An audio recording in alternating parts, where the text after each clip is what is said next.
Who is the scariest person that actually existed?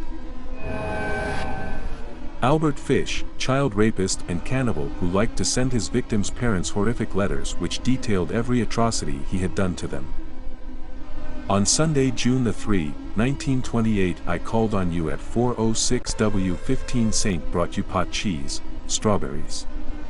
We had lunch. Grace sat in my lap and kissed me. I made up my mind to eat her. On the pretense of taking her to a party. You said yes, she could go. I took her to an empty house in Westchester I had already picked out. When we got there, I told her to remain outside. She picked wildflowers. I went upstairs and stripped all my clothes off. I knew if I did not I would get her blood on them. When all was ready I went to the window and called her. Then I hid in a closet until she was in the room. When she saw me all naked she began to cry and tried to run down the stairs. I grabbed her and she said she would tell her mama. First I stripped her naked. How she did kick, bite and scratch. I choked her to death, then cut her in small pieces so I could take my meat to my rooms. Cook and eat it. How sweet and tender her little ass was roasted in the oven. It took me 9 days to eat her entire body. How awful to know you had sent your own daughter to her gruesome death. Delphine LaLaurie. LaLaurie was a sadistic socialite who lived in New Orleans. Her home was a chamber of horrors. On April 10, 1834, a fire broke out in the mansion's kitchen, and firefighters found 2 slaves chained to the stove. They appeared to have started the fire themselves, in order to attract attention. The firefighters were led by other slaves to the attic, where the real surprise was. Over a dozen disfigured and maimed slaves were manacled to the walls or floors. Several had been the subjects of gruesome medical experiments.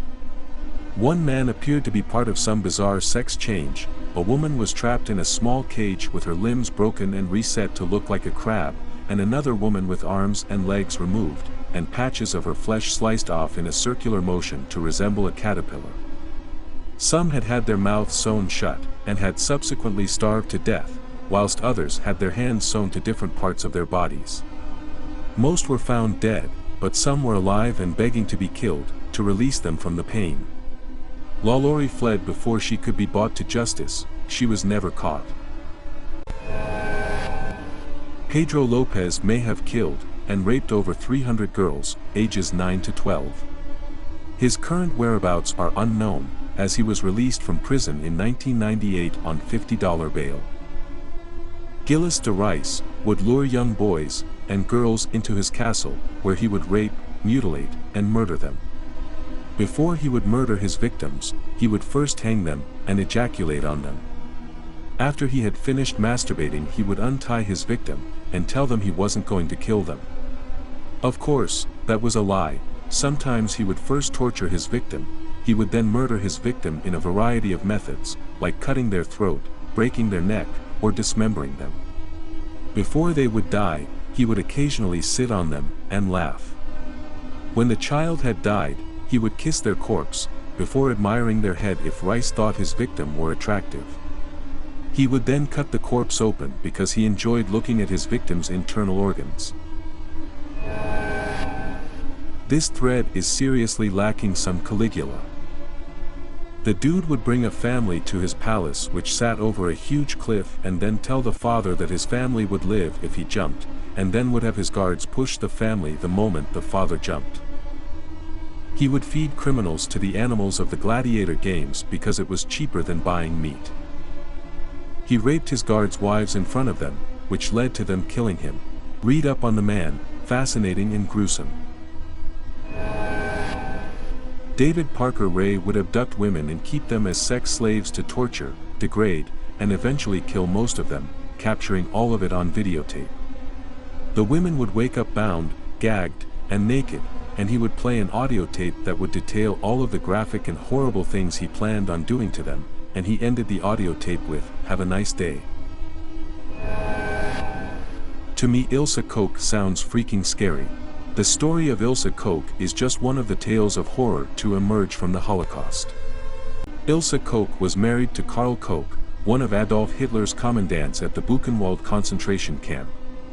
Ilsacoke lived with her husband at Buchenwald, but instead of living the life of the typical commandant's wife, she joined the Nazi movement wholeheartedly, becoming a SS Aufseherin, overseer, of the camp. Ilsa embraced her position with the zeal of a true sadist, often riding her horse through the camp and brutally whipping prisoners, often to death, for no reason at all. She enjoyed randomly picking out prisoners who had skin that interested her.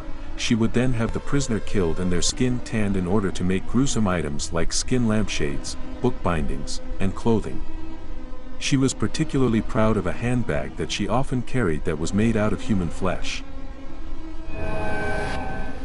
Sulfikar the executioner. He strangled 5,000 people to death during the Ottoman Empire, averaged 3 people a day. I'm going to break the theme of serial killers and mass murderers and talk about someone who was scary in a completely different way.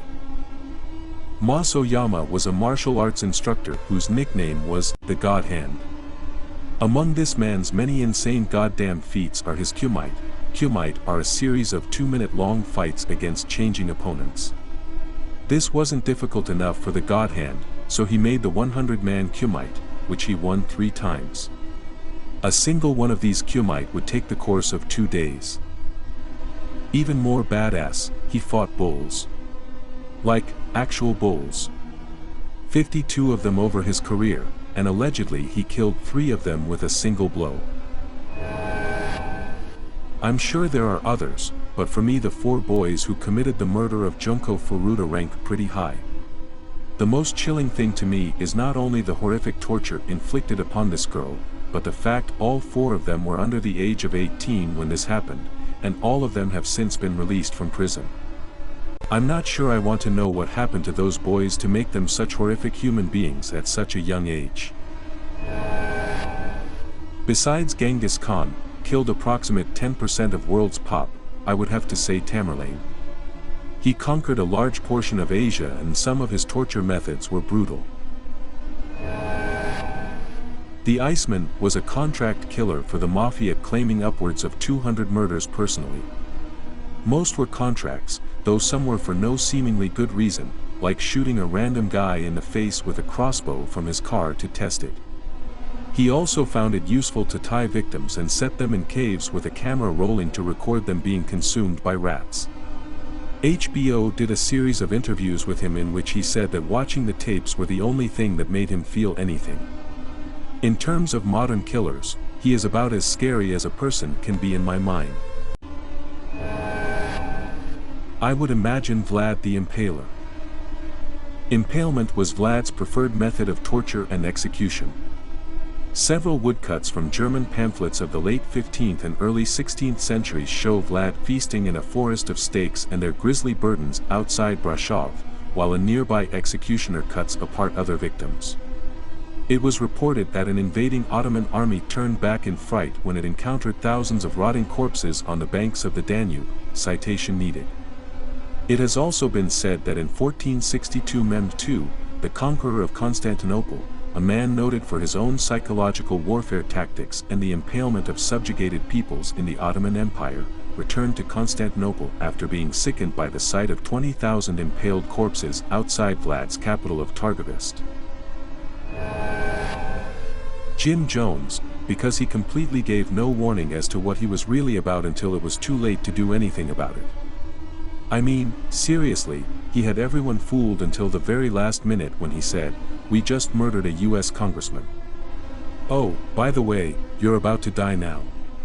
Get the Kool-Aid spiked with poison ready." I can't believe I haven't seen Ed Gein on here. The guy inspired such characters as Leatherface, Norman Bates, and Hannibal Lecter. He cut off people's faces and wore them as masks and had a lampshade made of human skin. Elizabeth Bathory. Probably the most prolific female serial killer in history, she was convicted of 80 counts of murder, though according to some accounts she was guilty of as many as 650. In addition to the actual torture she inflicted on young serving girls, she was said to bathe in the blood of her victims in order to stay young. Jeffrey Dahmer is the sickest human being I can think of. If you actually have the stomach or free time to read his biography, you find out one. He killed lots of people on impulse while they were vulnerable. He had sex with the corpses and mutilated them and then fucked the wounds. Dismembered cadavers and saved penis, heads, bones for masturbation. Shows no remorse. He has absolutely no feelings toward other human beings. I would love to shake the hand of the guy who killed him in the showers in prison. Joseph Mengele, Nazi war criminal and doctor, committed horrible acts and experiments on Jewish prisoners. Continued his experiments in South America until 1979 when he drowned swimming in the Atlantic Ocean. I hope his death was painful. I see no love for H.H. Holmes and the Englewood murder castle. In Chicago at the time of the 1893 World's Fair, Holmes opened a hotel which he had designed and built for himself specifically with murder in mind, and which was the location of many of his murders. While he confessed to 27 murders, of which 9 were confirmed, his actual body count could be as high as 200. The ground floor of the castle contained Holmes's own relocated drugstore and various shops, while the upper 2 floors contained his personal office and a maze of over 100 windowless rooms with doorways opening to brick walls, oddly angled hallways, stairways to nowhere, doors openable only from the outside, and a host of other strange and labyrinthine constructions. Holmes repeatedly changed builders during the construction of the castle, so only he fully understood the design of the house. Holmes selected mostly female victims from among his employees, many of whom were required as a condition of employment to take out life insurance policies, for which Holmes would pay the premiums but was also the beneficiary, as well as his lovers and hotel guests. He killed them. Some were locked in soundproof bedrooms fitted with gas lines that let him asphyxiate them at any time. Other victims were locked in a huge soundproof bank vault near his office, where they were left to suffocate. The victims' bodies were dropped by secret chute to the basement, where some were meticulously dissected, stripped of flesh, crafted into skeleton models, and then sold to medical schools.